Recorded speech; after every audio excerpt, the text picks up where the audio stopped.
Buenos días, buenas tardes o buenas noches, mis queridos. Qué inmensa alegría poder platicar con ustedes hoy. Me llamo Esperanza Guadalupe Ramírez, pero todos aquí en Guanajuato me conocen como Doña Espe. Tengo 73 años bien vividos y algunas historias que el tiempo no ha logrado borrar de la memoria.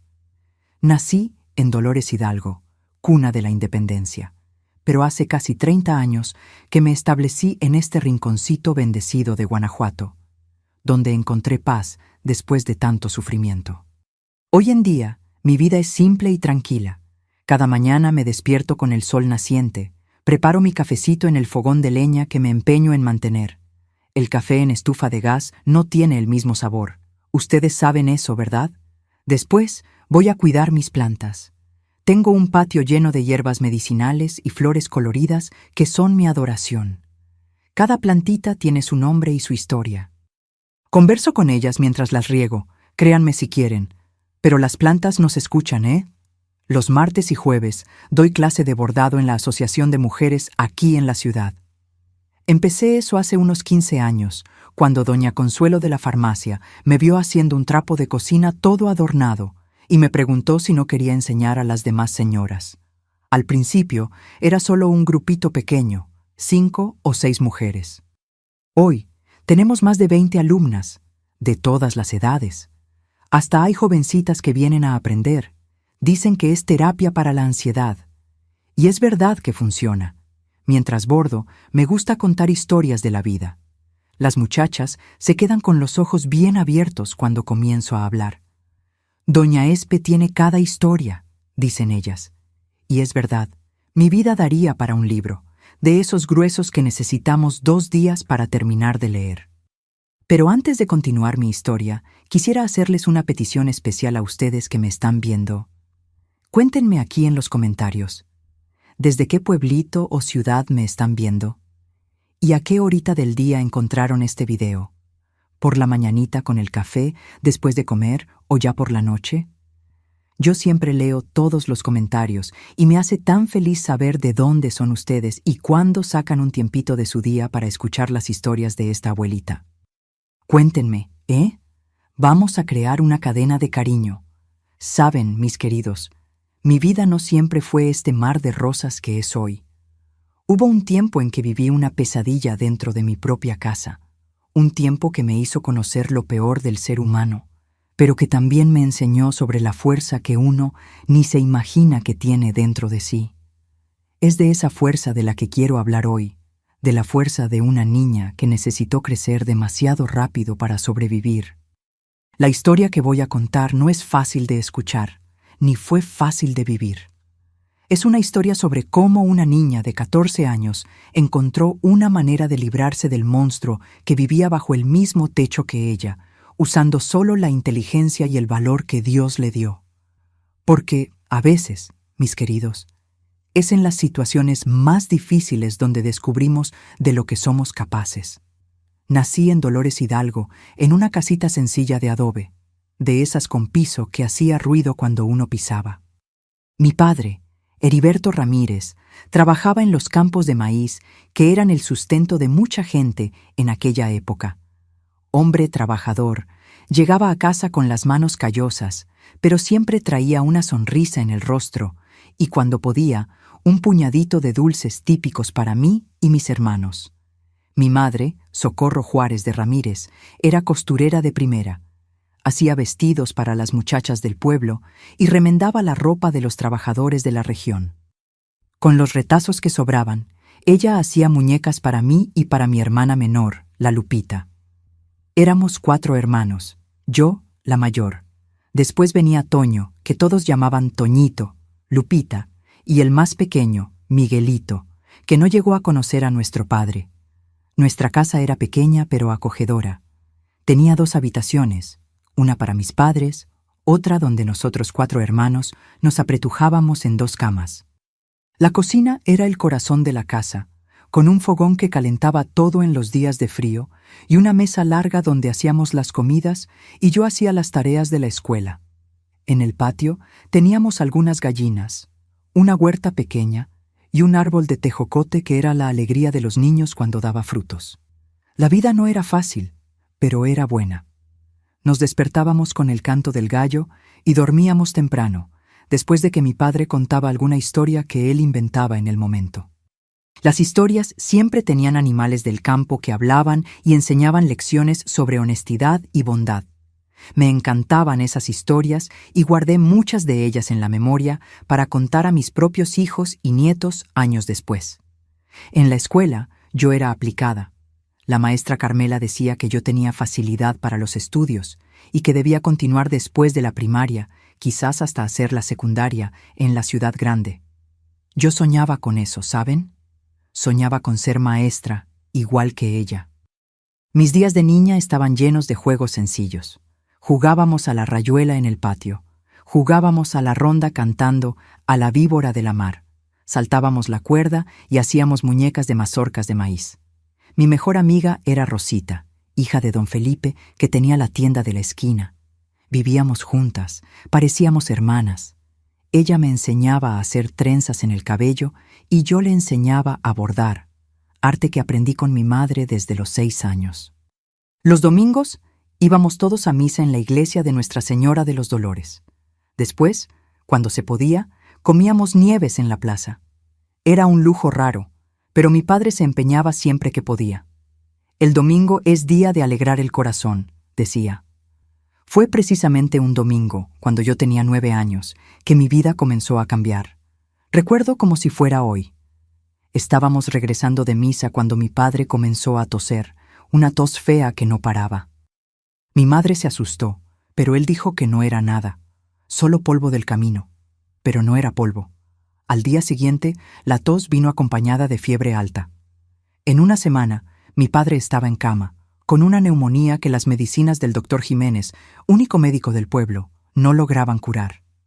En aquel tiempo, el hospital más cercano quedaba en León, a casi 40 kilómetros de distancia. Cuando finalmente logramos llevar a mi padre hasta allá, ya era demasiado tarde. La enfermedad había tomado sus pulmones. Estuvo internado por 2 semanas, debilitándose día tras día, hasta que su cuerpo no aguantó más. Yo acababa de cumplir 10 años cuando me convertí en media huérfana. La muerte de mi padre dejó un agujero enorme en nuestra familia. De repente, mi madre se vio sola con 4 hijos para criar. Toñito, que solo tenía 8 años, intentaba ayudar haciendo pequeños trabajos en el campo, pero ganaba una miseria. Mi madre cosía día y noche, los ojos casi cerrándose de tanto sueño, pero aún así el dinero apenas alcanzaba para comprar comida. Fue en esa época que comenzamos a pasar verdadera necesidad. Hubo días que cenábamos solamente atole ralo con un poquito de piloncillo. Mi madre siempre decía que no tenía hambre para que sobrara más para nosotros, pero yo veía que se ponía cada día más delgada, más abatida. Sus ojos, que antes brillaban cuando mi padre llegaba a casa, ahora estaban siempre rojos de tanto llorar a escondidas. Un año después de la muerte de mi padre, mi madre conoció a Ramón Mendoza en una fiesta de la Independencia. Era camionero, transportaba productos agrícolas a Ciudad de México y otras ciudades grandes. Un hombre alto, de hablar pausado y manera simpática. Comenzó a aparecer en casa trayendo regalos. Un paquete de galletas rellenas para nosotros los niños, una tela bonita para mi madre. Decía que quería ayudar a una viuda tan bonita y trabajadora. Mi madre, pobrecita, veía en él una tabla de salvación para nuestra familia que se hundía en deudas. 6 meses después, se casaron en una ceremonia simple en la misma iglesia donde habíamos velado a mi padre.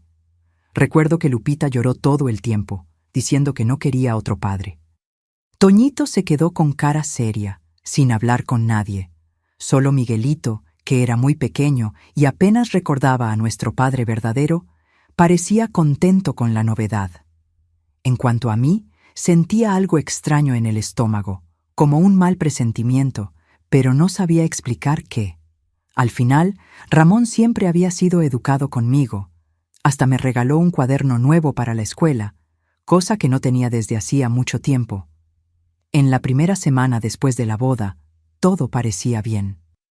Ramón ayudó a reparar el techo que goteaba cuando llovía. Cambió algunas tablas podridas del piso, hasta pintó la cerca del patio. Mi madre sonreía de nuevo, y eso me hacía feliz. Pero pronto las cosas comenzaron a cambiar. Fue sutil al principio, casi imperceptible.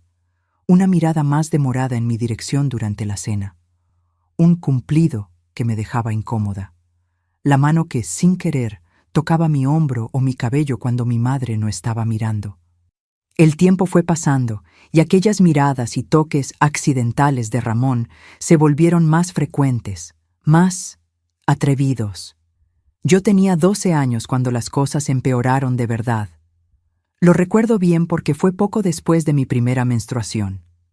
Mi madre me había explicado lo básico, me había dado unos trapos que ella misma cosió para que yo usara, y dijo que ahora estaba convirtiéndome en señorita. Fue como si aquello hubiera encendido una luz en los ojos de mi padrastro. Una luz que me helaba por dentro. En aquel tiempo, nuestra casa ya había pasado por algunos cambios. Ramón convenció a mi madre de que necesitábamos más espacio, así que él mismo construyó otra habitación al fondo. Los muchachos se quedaron en un cuarto, yo y Lupita en otro. Él decía que yo, como la mayor, necesitaba privacidad ahora que estaba convirtiéndome en señorita. Poco sabía yo que aquella privacidad era lo que menos tendría en los años siguientes. Todo comenzó una noche en que mi madre necesitó quedarse en el hospital con Miguelito, que había cogido una neumonía grave. Ramón se quedó en casa con nosotros.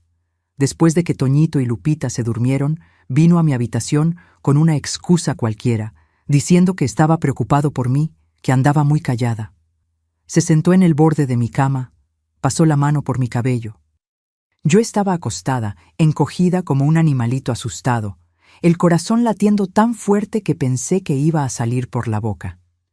«Esperanza, tú sabes que me gustas mucho, ¿verdad?», dijo con aquella voz pausada suya. «Eres la hija mayor, la más responsable. Tu madre está muy orgullosa de ti, y yo también». No pude responder, tenía un nudo en la garganta.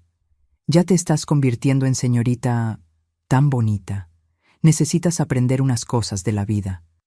Su mano bajó de mi cabello a mi hombro y después más abajo. Cerré los ojos con fuerza, fingiendo que estaba dormida. Tal vez si él pensara que me había quedado dormida, se iría. Pero no fue eso lo que pasó. Lo que pasó aquella noche y en tantas otras después es algo que no puedo describir con palabras. No es que no lo recuerde. Recuerdo cada detalle, cada olor, cada sonido. Es que hay cosas que son demasiado difíciles hasta de pronunciar, que duelen solo de pensar.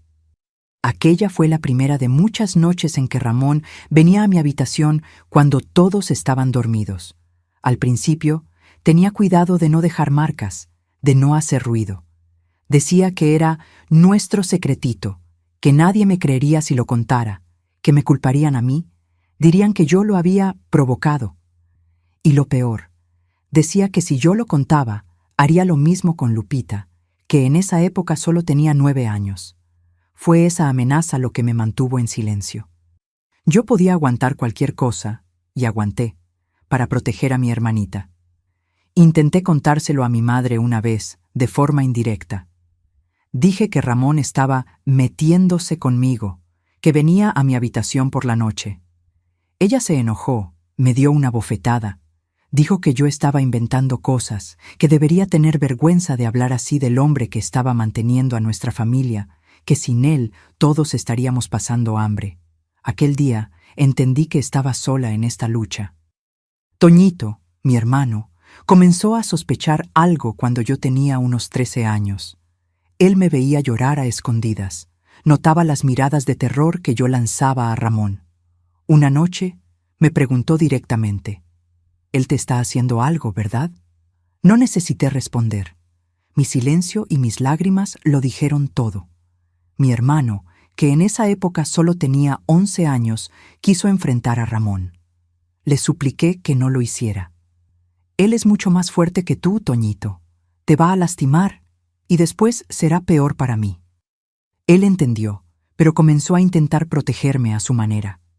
Inventaba excusas para quedarse cerca de mí por la noche. Decía que tenía miedo de la tormenta y venía a dormir en el suelo de mi habitación. Funcionaba a veces, pero no siempre.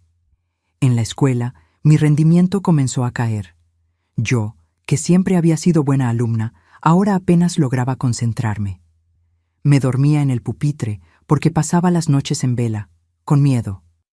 La maestra Carmela llamó a mi madre para hablar. Dijo que estaba preocupada por mí, que parecía asustada todo el tiempo, que había perdido el brillo en los ojos. «Solo es fase de adolescente», mi madre respondió sin mirar directamente a la maestra. «Se está buscando, queriendo llamar la atención». Cuanto más pasaba el tiempo, más osado se volvía Ramón. Ya no se contentaba solo con las visitas nocturnas. Comenzó a acorralarme en rincones de la casa cuando nadie estaba mirando, a tocarme mientras yo lavaba los platos, a hacer comentarios indecentes sobre mi cuerpo delante de los demás, disfrazados de bromas. Un día, cuando yo tenía 14 años, mi amiga Rosita me vio llorando detrás de la escuela. Se sentó a mi lado y me preguntó qué estaba pasando. Algo en su mirada, en la genuina preocupación, hizo que casi le contara todo. Casi. Pero las amenazas de Ramón resonaban en mi cabeza. Lo que le haría a Lupita, cómo lastimaría a Toñito si supiera que yo había hablado. «Solo son peleas en casa», mentí. Rosita no me creyó. «Esperanza, te conozco desde que aprendimos a caminar. Sé cuando estás mintiendo». Desvié la mirada. «Hay cosas que uno no puede contar a nadie, Rosita, ni a las mejores amigas». Ella se quedó en silencio por un tiempo. Después dijo algo que nunca olvidé. «Cuando guardamos cosas malas dentro de nosotros, crecen como veneno. Si no puedes hablar, escribe. Escribe en un papel y quémalo después. Por lo menos no se queda todo atrapado ahí dentro». Aquel consejo cambió mi vida. Ese mismo día, tomé un cuaderno viejo de la escuela y comencé a escribir. Escribí todo, cada horrible detalle, cada noche de terror, cada amenaza. Escribí sobre cómo me sentía sucia, usada, cómo tenía vergüenza de existir. Escribí sobre cómo soñaba con huir, en llevar a mis hermanos lejos de aquella casa. Escribí y lloré hasta no tener más lágrimas. Cuando terminé, escondí el cuaderno en un agujero que descubrí bajo una tabla suelta debajo de mi cama. No tuve valor de quemarlo como Rosita sugirió. Aquellas palabras, por más dolorosas que fueran, eran la única prueba que tenía de que no estaba loca, de que todo aquello estaba realmente sucediendo. Las visitas nocturnas de Ramón comenzaron a seguir un patrón. Cada vez que regresaba de un viaje, después de pasar algunos días en la carretera con el camión, la primera noche era la peor. Era como si hubiera guardado toda la maldad para soltarla de una vez. Esas eran las noches que yo más temía. Con el tiempo, aprendí algunos trucos para intentar protegerme. Dormía con varias capas de ropa, apilaba objetos en la puerta que harían ruido si alguien entraba. A veces fingía estar muy enferma, con fiebre o dolor de estómago. Nada de eso servía mucho. Lo peor de todo era el ritual de humillación que él se empeñaba en mantener. No bastaba el abuso en sí. Necesitaba hacerme sentir pequeña, indefensa. Antes de cualquier cosa, me obligaba a arrodillarme frente a él, como si estuviera rezando. «Es para que aprendas tu lugar», decía. Aquel momento, de rodillas en el suelo frío, era casi peor que todo lo que venía después. Mi madre, mi madre. Creo que en el fondo lo sabía, o por lo menos sospechaba. Pero eligió no ver. Eligió la seguridad de tener un hombre en casa, un proveedor. ¿Cuántas veces la sorprendí llorando sola en la cocina, tarde por la noche? ¿Cuántas veces vi su mirada desviarse de la mía cuando Ramón salía de mi habitación? Era como si hubiéramos hecho un pacto silencioso. Yo no hablaba nada, ella no preguntaba nada. Los años fueron pasando, y aquella pesadilla se convirtió en mi rutina. Cuando cumplí 15 años, me di cuenta de que ya no era una niña asustada. Era una joven con rabia creciendo dentro del pecho. Una rabia que tenía que esconder, disfrazar con obediencia y miedo, pero que hervía por dentro como agua en el fogón. Ramón continuaba con sus viajes de camión, trayendo a veces regalos para todos. «Mira qué hombre bueno, piensa en todos», mi madre decía, orgullosa. Para los demás, Traía dulces, juguetes baratos, listones para el cabello. Para mí, guardaba otras cosas que sucedían cuando todos dormían. El ritual seguía siendo el mismo. Entraba en mi habitación, me ordenaba arrodillarme, y después venía el infierno que duraba minutos que parecían una eternidad. Con el tiempo dejé de llorar. Las lágrimas se secaron, como si mi cuerpo hubiera entendido que no valía la pena gastar toda esa agua. Me quedaba quieta, mirando un punto fijo en la pared, esperando que terminara. Una noche, después de que saliera de mi habitación, me quedé pensando sobre cómo él se empeñaba en esa humillación, en hacerme arrodillar. Era más que un abuso, era una demostración de poder. Necesitaba verme de rodillas para sentirse poderoso. Esa revelación plantó una semilla dentro de mí, una semillita de rebeldía que poco a poco fue echando raíz. En la escuela, la nueva maestra, doña Teresa, me llamó después de clase un día. «Esperanza, eres inteligente, pero siempre estás con la cabeza en otro lado. ¿Pasó algo?» Negué con la cabeza, como siempre hacía. Ella continuó. «¿Sabes? Cuando yo tenía tu edad, también pasé por cosas difíciles en casa. Si quieres hablar, estoy aquí». La miré, sorprendida. Era la primera vez que un adulto parecía realmente entender que algo estaba mal, sin que yo necesitara decir nada. Pero aún así, no pude hablar. Las amenazas de Ramón estaban siempre presentes en mi cabeza. «Gracias, maestra», fue todo lo que logré decir.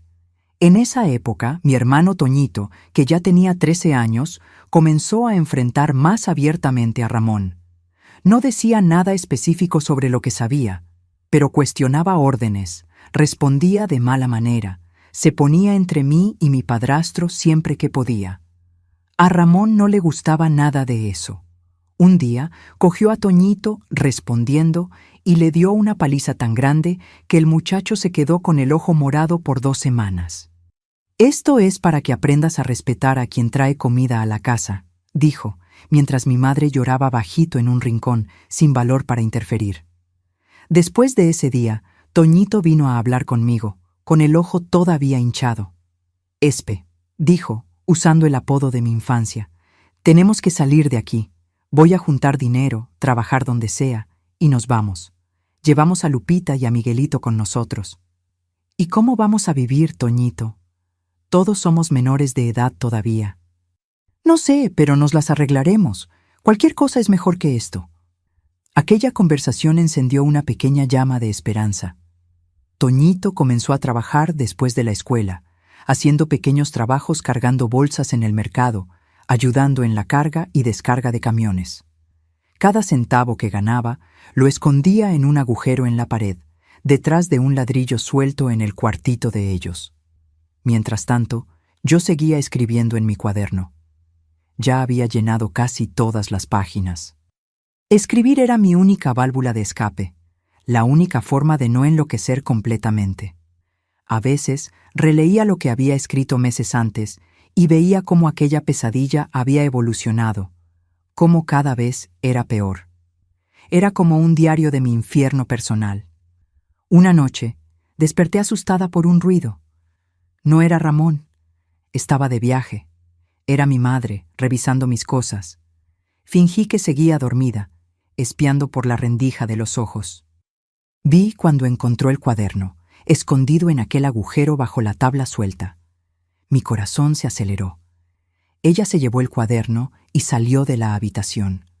Me quedé acostada, paralizada, el corazón latiendo tan fuerte que parecía que iba a romper mis costillas. ¿Qué pasaría ahora? ¿Finalmente entendería? ¿Me ayudaría? ¿O me culparía de nuevo? No dormí nada el resto de la noche. Por la mañanita, cuando me levanté para ayudar con el café, mi madre ya estaba en la cocina. La miré, tratando de descifrar su expresión, pero actuó como si nada hubiera pasado. No mencionó el cuaderno, no habló nada diferente de lo normal. Aquella noche busqué desesperadamente el cuaderno en mi escondite, pero ya no estaba. Mi madre se lo había llevado. ¿Pero por qué? ¿Para enfrentar a Ramón? ¿Para protegerme? ¿Para quemarlo y borrar las pruebas? La respuesta llegó 2 días después, cuando Ramón volvió de viaje. Todo estaba normal durante la cena. Él contando historias de la carretera, mi madre riendo de los chistes sin gracia, mis hermanos comiendo en silencio. Yo apenas lograba tragar la comida, imaginando lo que vendría después. Como siempre, todos se fueron a dormir, y yo me quedé en mi habitación, esperando lo inevitable. La puerta se abrió, y él entró. Pero había algo diferente. No estaba solo. Mi madre estaba con él. Me quedé mirando a los dos, confusa, asustada. Mi madre tenía algo en las manos. Mi cuaderno.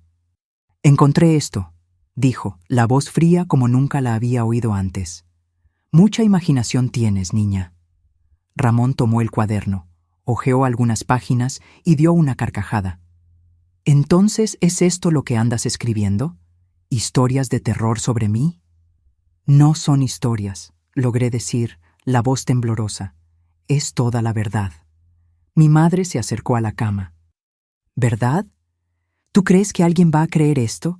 ¿Que mi marido, un hombre respetado, hace estas cosas contigo? Todos van a pensar que estás inventando, que estás loca». Fue en aquel momento que entendí. Mi madre no solo sabía, sino que era cómplice. Había elegido el lado de él. «Deberías agradecer», continuó ella. «Agradecer por tener un techo, comida en la mesa. Sin él no seríamos nada. ¿Y así es como le pagas? ¿Escribiendo estas mentiras?» Ramón puso el cuaderno encima de la cómoda. «¿Sabes qué pienso, Socorro? Pienso que la niña necesita aprender una lección, aprender a respetar a la familia». Mi madre asintió. «Estoy de acuerdo». Fue la noche más larga de mi vida, con mi madre sentada en una silla en el rincón de la habitación, observando. Ramón hizo lo que siempre hacía, pero peor, mucho peor. Como si quisiera probar algo, como si quisiera quebrarme de una vez. Y durante todo el tiempo tuve que mirar el rostro impasible de mi propia madre, que no movía un músculo para ayudarme. Cuando finalmente terminó y salieron de la habitación, me quedé acostada mirando al techo, sin lágrimas, sin nada. Un vacío enorme se había apoderado de mí. Algo dentro de mí se había roto aquella noche. No mi fuerza, sino mi esperanza de que algún día alguien me salvaría.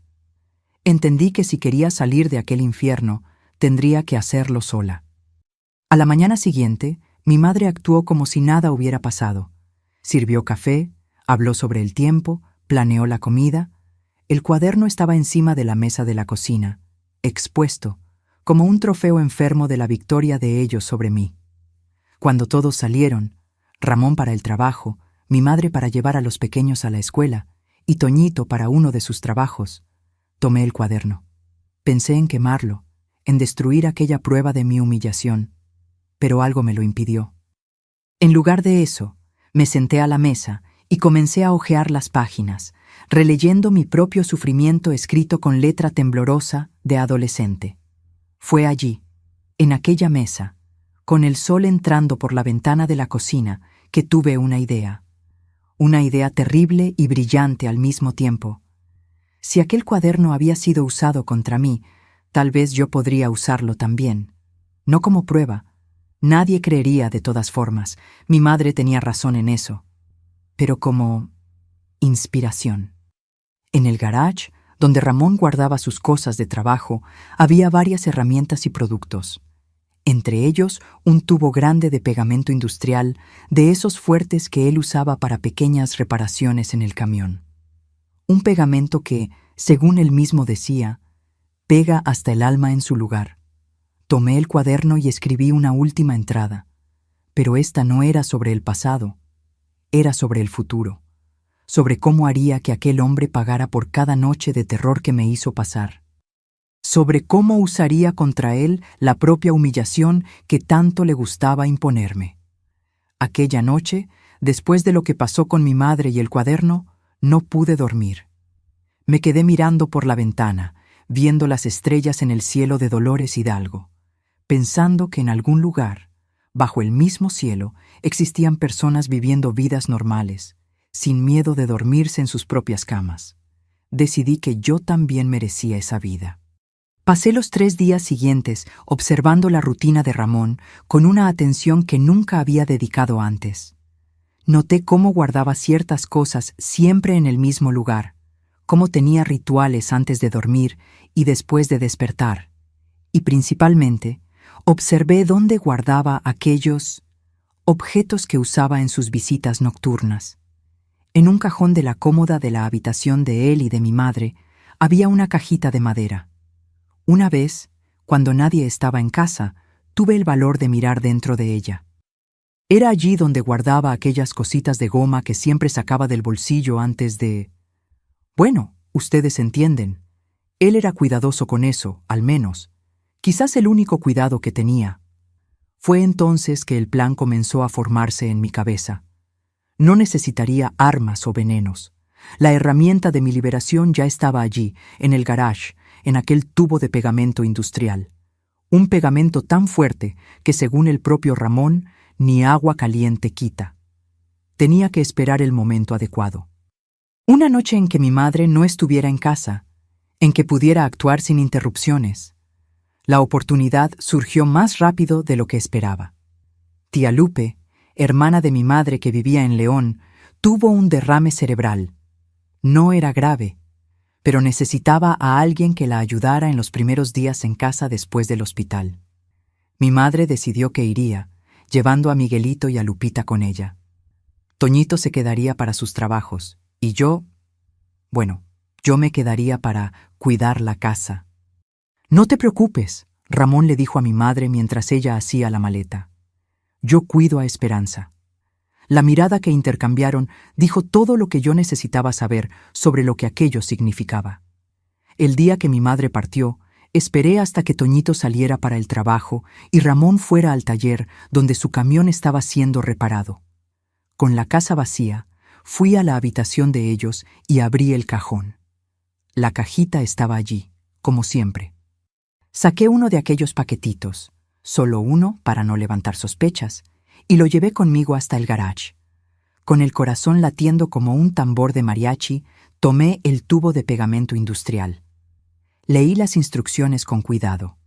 Peligro. Causa adherencia inmediata y permanente en contacto con la piel. Use guantes de protección. Encontré un par de guantes viejos de jardinería y me los puse. Con mucho cuidado, abrí el paquetito y puse solo algunas gotas del pegamento dentro de él, esparciéndolo bien en los bordes internos. Después, lo sellé nuevamente, exactamente como estaba antes. Lo coloqué de vuelta en la cajita, en el exacto mismo lugar donde estaba. El resto del día pasó en un borrón de ansiedad y miedo. ¿Y si él lo descubría antes? ¿Y si no funcionaba? ¿Y si funcionaba? ¿Qué pasaría después? No tenía respuestas, solo sabía que ya no podía seguir viviendo de esa manera. Toñito volvió primero del trabajo. Preparé la cena para nosotros dos, como siempre hacía. Él notó que yo estaba diferente. «¿Qué pasa, Espe? Tienes una cara extraña». «No es nada», respondí, tratando de parecer normal. «Solo estoy preocupada por la tía Lupe». Pareció creerme, o al menos fingió creerme. Después de la cena, me fui a mi habitación más temprano, diciendo que tenía dolor de cabeza. En realidad, no quería estar cerca cuando Ramón llegara. No sabía si lograría mirarlo sin que mi rostro lo delatara todo. Me acosté en la cama, esperando. Oí cuando Ramón llegó, cuando conversó brevemente con Toñito, cuando se fue a bañar. Cada sonido de la casa parecía amplificado aquella noche. El crujir de las tablas del suelo, el agua corriendo por las tuberías, hasta el viento en las hojas del tejocote allá afuera. Fingí estar dormida cuando él vino a verificar si yo estaba en la habitación. Sentí su mirada sobre mí por largos segundos antes de que cerrara la puerta. Aquella no sería la noche. Estaba cansado. Dijo algo sobre tener que despertar temprano para buscar el camión. Yo tendría que esperar. Los 3 días siguientes fueron de pura tensión. Mi madre llamó para decir que se quedaría más tiempo con la tía, tal vez una semana. Ramón continuaba su rutina normal, saliendo temprano, volviendo tarde. Yo andaba por la casa como un fantasma, esperando, siempre esperando. Fue en la cuarta noche después de que mi madre partiera que él finalmente vino a mi habitación. Como siempre, tarde en la noche, cuando pensaba que Toñito estaba dormido. Como siempre, me ordenó arrodillarme. Como siempre, abrió la cremallera del pantalón y sacó uno de aquellos paquetitos del bolsillo. Hice lo que me ordenó, arrodillándome en el suelo frío, pero esta vez fue diferente. Esta vez yo sabía lo que vendría, y no era solo el horror de siempre, era mi liberación. No voy a entrar en detalles sobre lo que pasó después. No necesito y no quiero. Solo voy a decir que en el momento en que él se dio cuenta de que algo estaba mal, que algo estaba pegándose donde no debía, ya era demasiado tarde. El pegamento ya había hecho efecto.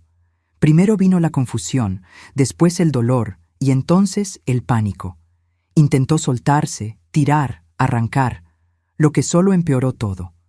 Los gritos comenzaron bajos, sofocados por el intento de no despertar a nadie.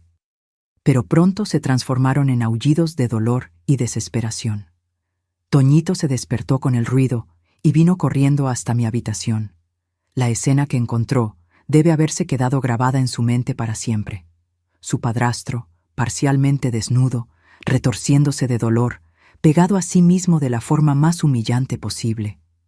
¿Qué pasó?, Toñito preguntó, los ojos muy abiertos. Creo que tuvo un accidente, respondí, con una calma que ni yo sabía que tenía. Mejor llamamos a alguien para que ayude. Ramón, entre gritos de dolor, me miró con una mezcla de odio y súplica. No llames a nadie, ayúdame. Pero yo ya estaba tomando el teléfono. En aquella época no existía Cruz Roja todavía. Llamé al único número de emergencia que conocíamos, los bomberos. Emergencia, ¿cuál es su problema?, dijo la voz del otro lado de la línea. Mi padrastro tuvo un accidente, está con algo pegado a él mismo, no logra soltarse, tiene mucho dolor. Hubo una pausa del otro lado. ¿Pegado? ¿Cómo así pegado? Pegamento industrial, respondí. Estaba arreglando algo y ahora está atrapado. El hombre del otro lado de la línea debe haber entendido más de lo que dije, porque después de un momento de silencio, dijo solamente, «Vamos en camino, mantenga la calma». Los minutos que siguieron fueron caóticos. Ramón, acostado en el suelo de mi habitación, retorciéndose de dolor. Toñito, parado en la puerta, alternando entre mirar sorprendido a su padrastro y mirar interrogativamente a mí.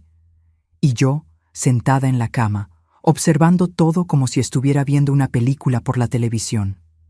Cuando los bomberos llegaron, las luces del carro iluminaron toda la calle.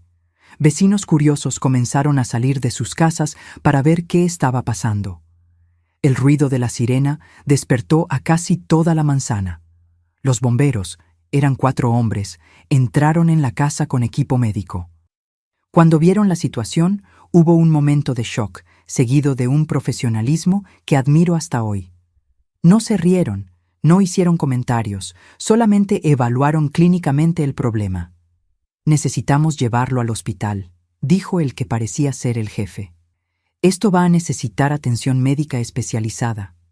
Colocaron a Ramón en una camilla, cubriéndolo lo mejor posible, pero no había cómo esconder completamente la naturaleza del accidente. Mientras lo cargaban afuera, él me miró una última vez. En aquella mirada vi que lo sabía. Sabía que no había sido ningún accidente. «¿Necesita que alguien lo acompañe?», uno de los bomberos preguntó. «Somos solo nosotros 2 en casa», respondí, indicando a Toñito y a mí. «Somos menores de edad. Nuestra madre está de viaje». El bombero asintió. «¿Hay alguien a quien podamos llamar? ¿Algún pariente?» «Está nuestra tía, en León, pero queda lejos, y ella está enferma». «Entiendo». «Bien, vamos a llevarlo al hospital. Ustedes 2 quédense aquí. ¿Hay algún vecino que pueda quedarse con ustedes hasta que resolvamos esto?». Toñito sugirió a doña Consuelo, una señora que vivía al lado y siempre había sido buena con nosotros. Los bomberos fueron hasta allá. Explicaron la situación, o al menos parte de ella, y doña Consuelo vino a quedarse con nosotros. La ambulancia partió, llevando a Ramón al hospital en León, el único que tendría recursos para lidiar con aquel tipo de emergencia. Nos enteramos después que necesitaron llamar a un médico especialista de Ciudad de México, que tardó horas en llegar. El caso era inédito en la región. Aquella misma noche, sentados en la sala con doña Consuelo, Toñito me preguntó en voz baja: «Fuiste tú, ¿verdad? Lo hiciste a propósito». Lo miré a los ojos. «Él nunca más me va a tocar, Toñito. Nunca más». Mi hermano no dijo nada por un momento. Después solamente asintió. Bien merecido. Por la mañana, la policía vino a nuestra casa. Un accidente tan extraño levantaba sospechas. Me llevaron a la comisaría para hacerme preguntas. Fue allí, sentada en una sala con un comandante y una trabajadora social, que finalmente conté todo. El cuaderno, las noches de terror, la complicidad de mi madre, el plan del pegamento. Al principio, vi incredulidad en sus ojos. Pero a medida que yo hablaba, que describía con detalles que ninguna niña de 15 años debería conocer, la incredulidad fue dando lugar a la indignación y después a la rabia. No contra mí, sino por mí. «¿Por qué no lo contaste antes?», la trabajadora social preguntó, sosteniendo mi mano. «Él amenazaba con hacer lo mismo con mi hermana», respondí. Y cuando intenté contárselo a mi madre, no me creyó, o fingió no creer. La mujer apretó mi mano con más fuerza. «Ahora estás segura. Él no volverá a tocarte». El comandante, un hombre ya de cierta edad, se quedó en silencio por mucho tiempo después de que terminé mi relato. Finalmente dijo: «Sabes que lo que hiciste fue peligroso, ¿verdad? Podría haber salido muy mal». «Lo sé», respondí, «pero ya estaba saliendo muy mal desde hace años». Asintió como si entendiera. «Vamos a cuidar que tú y tus hermanos estén seguros. Tu madre está volviendo hoy. Ella también tendrá que responder por muchas cosas». Cuando mi madre volvió de León con Lupita y Miguelito, ya encontró la casa llena de policías y trabajadores sociales. Su cara al entrar y ver a toda esa gente fue algo que nunca olvidaré. Primero el shock, después la confusión, y finalmente el miedo cuando se dio cuenta de que su castillo de mentiras se había derrumbado. «¿Qué está pasando aquí?», preguntó, sosteniendo la mano de Miguelito con fuerza. Fue el comandante Navarro quien respondió: «Señora Socorro, necesitamos hablar sobre su hija Esperanza y su marido Ramón». La llevaron a una sala separada, mientras una trabajadora social, doña Carmen, se quedó con nosotros en la cocina. Era una mujer de mediana edad, con ojos bondadosos y manos que parecían haber sostenido muchas otras manos temblorosas como las mías. «Ahora están seguros», nos aseguró, sirviendo un vaso de agua para cada uno. «Nadie va a lastimarlos». Lupita, con sus 12 años, no entendía bien lo que estaba pasando. Miguelito, entonces, con apenas 10, menos aún. Solo Toñito, sentado a mi lado, sabía la verdad. Tomó mi mano por debajo de la mesa y la apretó, un gesto silencioso de apoyo que valía más que 1000 palabras. Los gritos de mi madre comenzaron algunos minutos después. «¡Mentira! Ella está mintiendo. Mi marido nunca haría eso». Lupita comenzó a llorar, asustada por los gritos. Doña Carmen la abrazó, tratando de calmarla. «Está todo bien, querida. Son solo adultos conversando. A veces los adultos hablan alto cuando el asunto es difícil». Pero no era solo hablar alto. Mi madre estaba desesperada viendo su mundo desmoronarse. Cuando finalmente salió de la sala, tenía el rostro rojo e hinchado de llorar. Me miró con una mezcla de rabia y algo más, algo que parecía casi arrepentimiento. «¿Por qué, Esperanza? ¿Por qué hiciste esto a nuestra familia?». Antes de que pudiera responder, el comandante intervino. «Señora, las evidencias son claras. La declaración de su hija, los informes médicos sobre el estado de su marido, hasta el cuaderno que encontramos en la casa, todo confirma el abuso sistemático». «¿Cuaderno? ¿Qué cuaderno?», preguntó confundida. El cuaderno donde su hija escribió sobre todo lo que ocurría. Aquel mismo que usted mostró a su marido para humillarla. Su rostro palideció. Yo no... Fue ahí que entendí. Ella nunca había leído el cuaderno. Lo había encontrado, sí, pero solo mostrado a Ramón sin realmente leer el contenido. Tal vez por miedo de confirmar lo que en el fondo ya sabía, tal vez por cobardía. Eso explicaba por qué no parecía preparada para las acusaciones ahora. En los días que siguieron, nuestra vida dio un vuelco completo. Ramón continuaba en el hospital, pero bajo custodia policial. El accidente había causado daños serios que exigieron cirugía. El médico que vino de Ciudad de México logró despegarlo sin daños permanentes, pero la humillación pública ya estaba hecha. La historia del hombre que se pegó a sí mismo corrió por el pueblo como fuego en paja seca. Mi madre fue acusada de negligencia y complicidad, aún continuando a negar que supiera algo. Nosotros 4, yo, Toñito, Lupita y Miguelito, fuimos temporalmente enviados a la casa de mi abuela paterna, doña Celestina, que vivía en un pueblito llamado Abasolo, a unos 80 kilómetros de Dolores Hidalgo. Abuela Celestina era una mujer fuerte que había criado a 6 hijos prácticamente sola después de que mi abuelo muriera joven. Ella nos recibió con los brazos abiertos, especialmente a mí. «Mi nietecita valiente», decía, acariciando mi cabello. «Hiciste lo que necesitabas hacer para defenderte. No tengas vergüenza de eso». Fue ella quien me ayudó a entender que lo que había pasado no era mi culpa, que yo no había provocado nada, como Ramón siempre decía, que yo era solo una niña que había sido víctima de un monstruo, y ahora estaba libre. El juicio de Ramón ocurrió 6 meses después. Yo tuve que testificar, contar todo de nuevo frente a un juez y otras personas. Fue difícil, pero lo hice. Llevé el cuaderno conmigo. El mismo que había sido usado contra mí, ahora era la principal prueba contra él. Cada palabra que escribí en aquellas páginas, cada noche de terror documentada, sirvió para condenarlo. Recibió 15 años de prisión. Mi madre tuvo un juicio separado. Ella seguía negando que supiera, pero las evidencias contra ella eran fuertes. El testimonio de Toñito sobre cómo actuaba, sobre las noches en que la encontrábamos llorando en la cocina, sobre cómo ignoraba señales obvias. Al final, fue condenada a 3 años, pero consiguió régimen abierto por no tener antecedentes. Nuestra vida en la casa de la abuela Celestina fue un nuevo comienzo. Por primera vez en años podía dormir sin miedo. Su casa era pequeña, pero acogedora. Tenía un patio con árboles frutales donde pasábamos las tardes. Ella nos inscribió en la escuela local e insistió en que siguiéramos estudiando. El estudio es lo único que nadie puede quitarles, decía. Y tenía razón. Yo tenía 16 años en esa época y estaba 2 años atrasada en la escuela por causa de todo el trauma que había pasado. Pero con el apoyo de la abuela Celestina y de los maestros de la nueva escuela, logré recuperarme. Comencé a sacar buenas calificaciones de nuevo, principalmente en español y literatura.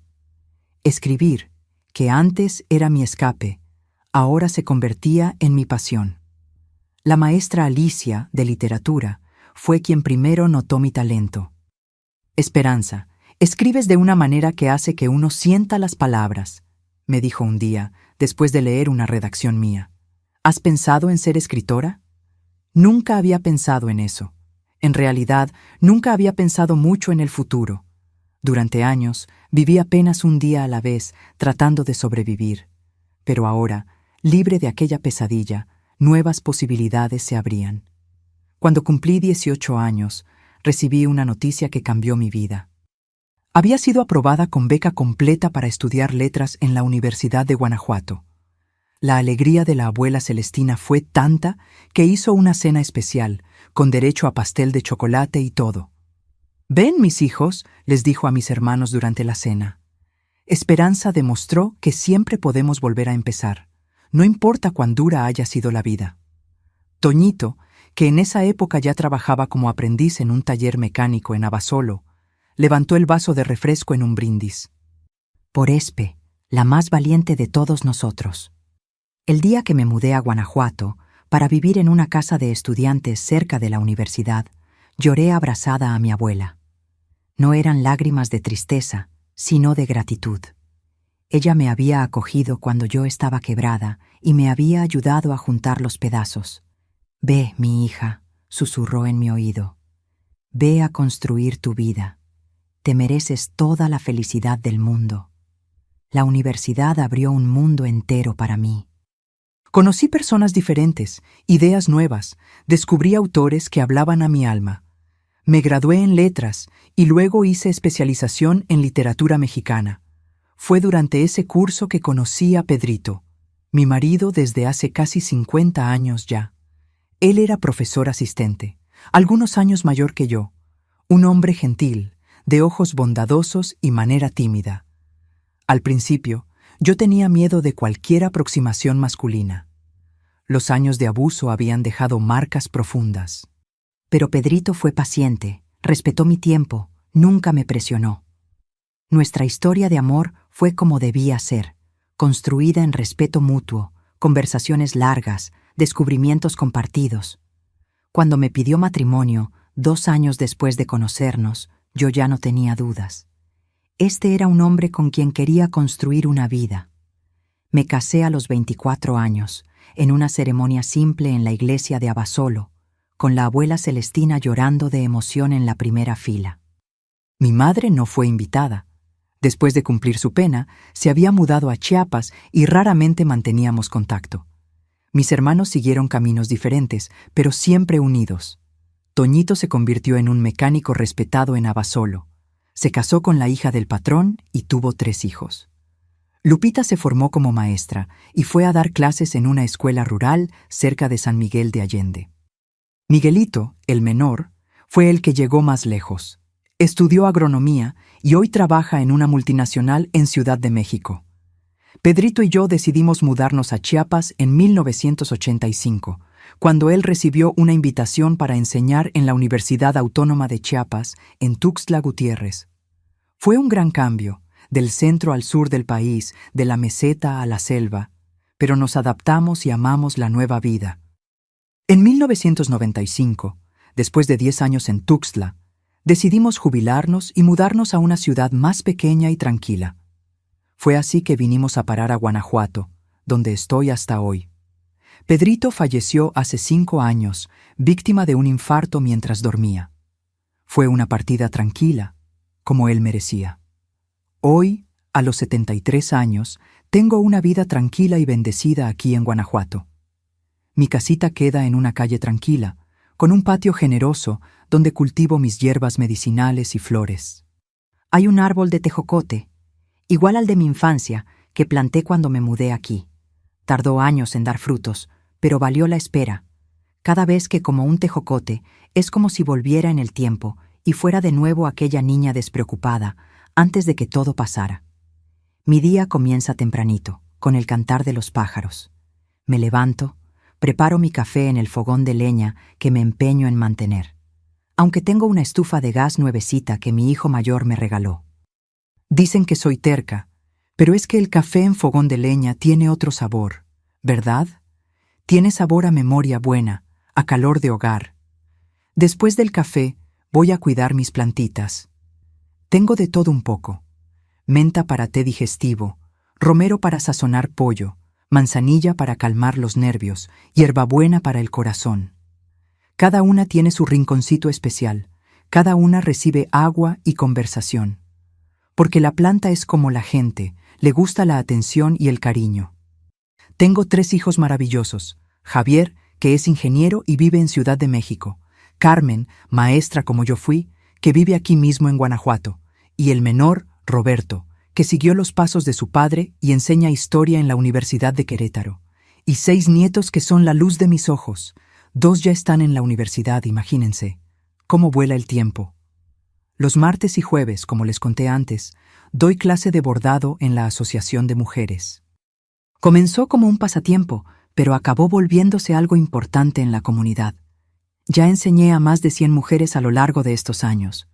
Algunas vienen solo para aprender el punto de cruz, otras para pasar el tiempo, pero muchas, y esto me llena el corazón de alegría, vienen porque necesitan un lugar seguro para conversar. Es que el bordado tiene esa magia. Mientras las manos trabajan, la lengua se suelta y el corazón se abre. Allí, entre hilos coloridos y bastidores, muchos secretos ya fueron contados, muchas lágrimas ya fueron secadas.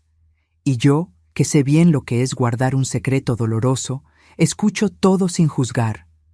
A veces, solo escuchar ya ayuda. En los otros días de la semana recibo visitas de mis nietos, preparo mis dulcecitos, el pastel de elote cremoso es el preferido de los niños, y cuido la casa. Por la tardecita, me gusta sentarme en el portal con una taza de té y mirar el movimiento de la calle. Los niños volviendo de la escuela, los vecinos pasando y saludando, el cartero entregando cartas. Mi casa es simple, pero está llena de amor. Las paredes están decoradas con los bordados que hice a lo largo de los años. Cada uno cuenta una historia.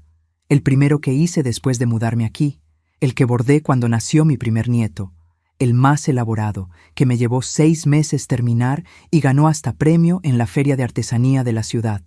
Mantengo contacto con mis hermanos, claro. Toñito, que ahora todos llaman Antonio, nombre que él hace cuestión de usar, viene a visitarme 2 veces al año, trae a su esposa y a sus hijos. Ya es abuelo también. Lupita vive más lejos, en Veracruz, pero siempre manda cartas y fotos. Miguelito, aún viviendo en Ciudad de México, es el que más llama cada semana, sin falta. Estoy comprobando si la señora no consiguió novio nuevo, bromea. Con mi madre, la historia es diferente. Después de todo lo que pasó, estuvimos muchos años sin hablarnos. Cuando nació mi primer hijo, le mandé una carta con la noticia, pero nunca respondió. Años después, cuando la abuela Celestina falleció, apareció en el velorio. Estaba envejecida, abatida. Intercambiamos pocas palabras. Ella intentó pedir disculpas, a su manera, sin realmente decir las palabras. No sabía qué hacer, Esperanza, fue lo que dijo. Tenía miedo de quedarme sola con ustedes 4. No respondí. No había qué decir. Entendí que ella también fue víctima, a su modo. Víctima del miedo, de la dependencia, de la propia cobardía. Perdoné, en el sentido de no guardar odio, pero nunca más tuvimos una relación cercana. Falleció hace unos 10 años, en Tuxtla Gutiérrez, donde vivía con un hermano. Fui al entierro, rendí mis últimos honores e hice las paces con esa parte de mi historia. En cuanto a Ramón, nunca más lo vi después del juicio. Supe que cumplió la pena completa, sin reducción, porque intentó escapar 2 veces. Cuando salió de la prisión, ya era un viejo. Según me contaron, fue a vivir al interior de Veracruz, donde murió algunos años después, solo y olvidado. No siento nada por él, ni odio ni pena. Es como una página vuelta de un libro que no quiero leer más. Los recuerdos de aquellos años difíciles todavía me visitan a veces, principalmente en sueños. Despierto asustada, con el corazón latiendo fuerte, pero luego recuerdo que estoy segura, que aquello quedó en el pasado. Pedrito, cuando estaba vivo, me abrazaba en esos momentos, no decía nada, solo se quedaba allí, sosteniéndome hasta que me calmara. Después de que él partió, aprendí a calmarme sola. Me levanto, preparo un té de manzanilla, miro las estrellas por la ventana, respiro profundo. Aprendí que las heridas pueden cicatrizar, hasta las más profundas. Claro, la cicatriz queda, y a veces duele cuando el tiempo cambia, como dicen los antiguos. Pero el dolor ya no gobierna mi vida. Logré transformarlo en algo diferente, tal vez hasta en fuerza. Esa fuerza me permitió criar a mis hijos sin miedo, enseñándoles sobre respeto, sobre límites, sobre cómo amar de verdad. Pedrito fue un gran compañero en eso, hombre íntegro, paciente, que nunca levantó la voz o la mano a nadie. El tipo de hombre que yo quería que mis hijos se volvieran, y se volvieron. Hoy, cuando veo a mis nietos creciendo, siento una alegría que no sé explicar. Ellos no conocen los detalles de mi historia, Les conté apenas lo básico, que pasé por dificultades en la infancia, que fui a vivir con su bisabuela. El resto, un día, cuando sean mayores, quizás se los cuente. O tal vez no sea necesario. Lo importante es que están creciendo en hogares seguros, con padres amorosos, sin miedo de dormir por la noche. Cuando miro hacia atrás, veo que mi vida fue como un bordado complejo. De lejos es bonito, con patrones y colores que armonizan. De cerca se pueden ver los nudos, las enmiendas, los puntos que salieron torcidos. Pero es justamente esa combinación lo que hace cada bordado único, ¿no es cierto? Si pudiera dar un consejo a la niña asustada que fui un día, le diría: aguanta firme, porque valdrá la pena. La vida todavía te dará tantas alegrías que compensarán cada lágrima derramada. Y es verdad.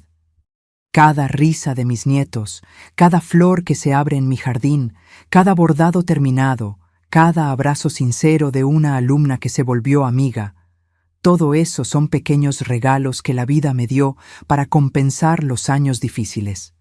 Aquí en Guanajuato encontré mi rinconcito de paz.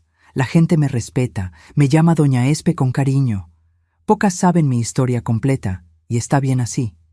No me defino por lo que pasé, sino por lo que construí después. Soy la maestra jubilada, la señora de los bordados, la abuela que hace pastel de elote cremoso, la vecina que tiene remedio de hierbas para cualquier problema. Y eso, mis queridos, es la mayor victoria que podría tener. Vivir una vida común, tranquila, sin sobresaltos. Una vida que muchos quizás encuentren aburrida, pero que para mí es un verdadero milagro. Mis queridos, mirando hacia atrás veo que mi fuerza nació justamente donde intentaron quebrarme. Aprendí que la edad no define nuestra fuerza, sino nuestra capacidad de recomenzar cada día. Aquel cuaderno donde escribía mis dolores acabó siendo mi salvación. El pegamento industrial que usé aquella noche desesperada me enseñó que incluso en las situaciones más difíciles tenemos elección. Mi historia no es sobre lo que me hicieron, sino sobre cómo elegí responder. Mis arrugas son mapas de supervivencia, cada una cuenta una historia de dolor superado. El tiempo no cura todas las heridas, pero nos enseña a vivir con ellas y aún así sonreír. Si estás pasando por momentos difíciles, debes saber, existe luz al final del túnel. La vida me enseñó que hasta en la oscuridad más profunda, nuestra luz interior nunca se apaga. Descubrí que somos más fuertes de lo que imaginamos, especialmente cuando pensamos que ya no aguantamos más. Si conoces a alguien sufriendo en silencio, extiende tu mano. Busca ayuda, cuéntale a alguien de confianza. Si no puedes hablar, escribe, como hice yo. Aprendí que la verdadera fortaleza no está en nunca caer, sino en levantarse todas las veces. El abuso deja cicatrices invisibles, pero la recuperación muestra que podemos florecer incluso después de la tormenta. Aprendí que sobrevivir es una forma de resistencia y vivir bien es la mejor venganza. Si esta historia tocó tu corazón, si sentiste que no estás solo, haz ahora tu inscripción y activa la campanita. Comparte con alguien que necesita oír que existe vida después del trauma. Deja en los comentarios la palabra cicatriz para que yo sepa que entendiste el mensaje más importante. Siempre podemos volver a empezar. Hazlo ahora, no esperes ni un minuto más. Así como yo no esperé para cambiar mi historia, tú no necesitas esperar para formar parte de esta cadena de esperanza. Gracias por escucharme.